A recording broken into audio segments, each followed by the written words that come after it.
I want to get into the Islanders, and we were just talking about the Islanders, and Casey Zizekas signs a 6-year deal worth of $2.5 million.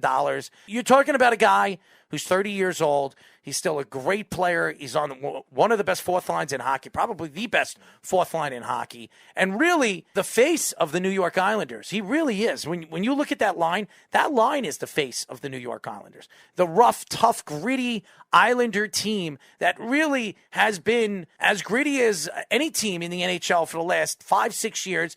And ever since Barry Trotz has come to this team, he's really made that fourth line really the best fourth line in hockey. But not only that, you bring in Sorokin, from the Russian goaltender, the rookie goaltender. He had a sensational year. I think he won 16 games, played very, very well. I think he's one of the best young goaltenders in the NHL. You re-sign him. You give him an extension, 3-year deal. It's an affordable contract for a guy that I think is the future of this organization behind the pipes. And then Andrew Lee's coming back, and then you sign Bolivier. He signed a 2-year extension worth about, $5 million, $4.5 million. Yeah, I think it was 4.2 or something like that. Yep. And then, obviously, Paul Murray, which Paul Murray is the best player. He was the best player for the Islanders available in free agency, and he wanted to come back. He's from Long Island. He's from this end, in this area. He wanted to come back to the Islanders and play here in his hometown, and he has the opportunity in a new stadium, 4 years worth about $20 million, $5 million a year. Paul Murray is really a guy that you look up to because he's a Long Islander. He's a pure Long Islander. We talk about Chris Higgins and some of these kids that are coming from Long Island now. This guy, Paul Murray, has been at the top of his game since he's come into the league. He played for the Anaheim Ducks, with the Devils, and now obviously with the Islanders. This is, to me, where the Islanders are right now, and then adding Zach Parise, they solidified their team. They're a young team that is going to be a top 4 team. Adding Zach Parise is not too shabby. Anders Lee coming back is not too shabby. And if you can somehow bring in Tarasenko to this team, Speedy, you really have the trifecta. You're going to be the favorites to come out of the East. The delaying the inevitable has now been finally inevitable. These guys did re-sign, kind of what we expected for every one of them. I think Zizekas was a little bit of a different case because we were expecting probably a 4-year deal in the 3.5 range. You got a 6-year and a 2.5, and it's about the same combined money. Paul Murray was expected, we were saying 5.5. They go in for $5 million a year, and everyone else, Beauvillier, same kind of thing. We were kind of expecting $4 million, $3.5 million. You got a little more than that, but all right, you got to maybe push for it. And they already signed Sorokin too to a nice deal, so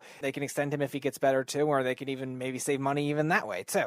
So a lot of it is working for Lou Lamoriello to clear for this big player, this big splash, probably being Vladimir Tarasenko. Parise's not going to make more than $1 million, I would imagine, because he was a healthy scratch last year, a lot for Minnesota. On a Minnesota team that has probably a little more depth in terms of the offensive player than the Islanders did last year, but now the Islanders have more depth with the players they brought in. Adding Paul Murray now, that he's gonna get that opportunity, probably as a third line guy. He could maybe be on some power play rotations, I would imagine, because he is still a good sniper, even though he's lost a lot of speed. He's still a good sniper, and defensively, he'll definitely fit in with that physical presence system with Barry Trotz. Even though he's a little smaller, still could be a tough guy, though, too. So they definitely have a lot of good mixture of everything, and the Islanders finally getting done what was just delaying the inevitable and getting these guys on good deals. And now the next step will be finalizing Tarasenko. Do you think Tarasenko will be an Islander? I mean, yeah. There are stories coming out that the Islanders are the front runners to land him, but there are other teams interested in Tarasenko, Speedy. And I think Tarasenko fits like a glove with Matthew Barzal. We were talking about that the other day on the Sports Loudmouths. We were talking about this last week on the Weekend Crunch. I think that when you look at where this team is, they're a championship-winning team this year. And what we've seen the last 2 years, they were a top 4 team in the Eastern Conference. To me, when you look at the NHL and you look at teams that are really built to win, look at Tampa Bay. They've won back-to-back championships, but they really did it, I believe, in a cheating way. Their roster was compacted. They made sure that some of their players had injuries. They would go into the playoffs with all these high-profile players. There's no salary cap, and it doesn't really matter. And they did that for 2 years, and they won 2 championships. The Islanders did it all right. All these guys are signed. All of these guys are under contract now, and they're going into the season where they have control of these guys for the next 4 to 5 years, where they can win a championship or 2 championships or 3 championships with these guys. Remember the old Islanders in the 80s, where there was really no free agency in those times.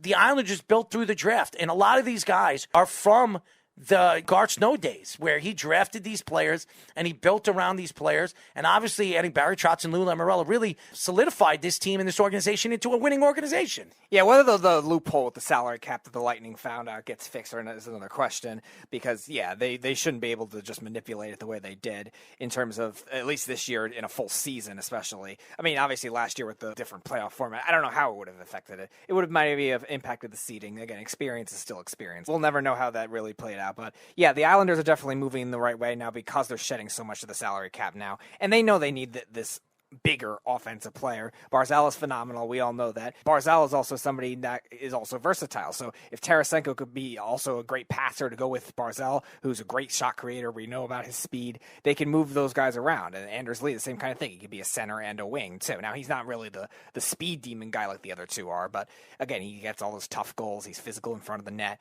He's good with face-offs, and that can allow Barzal to be maneuvered around. Now that they have the depth, that could be maneuver Tarasenko, where he could puck handle on the wing, either left or right, and it gives them just different options offensively. Now, the pace is not going to be the same because Barry Trotz's system isn't overly fast, but they still have fast players now to go with that. The team speed element, where they only really had that with the defense and Barzal and certain other players too. I'm not saying they're a completely slow team, but their overall pace and their overall speed wasn't as good. And if they bring in Tarasenko, it adds another element. Here's a story that's coming out. Lyle Richardson, there's two New York teams interested in Tarasenko. The New York Rangers and the New York Islanders could be in the mix in Rutherford, acknowledging it's difficult to tell with the Isles. There's talks they've already signed unrestricted free agents such as Zach Parise and Kyle Palmieri, but general manager Lou Lamoriello hasn't officially announced them because he doesn't want his rivals to know how much cap space he actually has. So could the Rangers make a move for a guy like Tarasenko? Do they need Tarasenko? No. I don't know why they would be interested in Tarasenko. It doesn't make sense. Yeah, there would be no reason for them to be interested in Tarasenko. I know he wants to come to New York. Yeah, I know they have the money now to make it work, but they don't have enough leeway where they can risk a player that's gone through 2 straight years with injuries. The Rangers have plenty of wing depth where they don't really need to worry about that. The Rangers are not really one player where they have to say, all right, let's go get another star. They have the top-heavy guys. They need to fill out the depth. They need centers. They need defensive depth. They need these young players that they drafted early to actually play well. We saw Alexis Lafreniere do it in the second half of the season, so hopefully that continues to grow. But again, the Rangers have a lot of other issues where they don't need to worry about one veteran player. They're a young team. Let them be a young team. They bring in some different veterans to fill in conceptual weaknesses, not really one thing. Sniping, goal scoring, whatever. Now, Tarasenko could do a lot of different things. I'm not saying he's just a goal scorer. He could pass, he could hit a little bit too. He's got good size, 225 pounds, I think 6'2". So he's got good size too, but the Rangers don't really need that right now for that kind of money. The Rangers need to spread that wealth around, and if they do make more trade deadline moves, if they do bring up other young players, they need to spread that around rather than just have it all invested in one player, because you need depth to win in hockey. You need physicality, and the Rangers, they got a little better with it, but they still don't have it all there yet.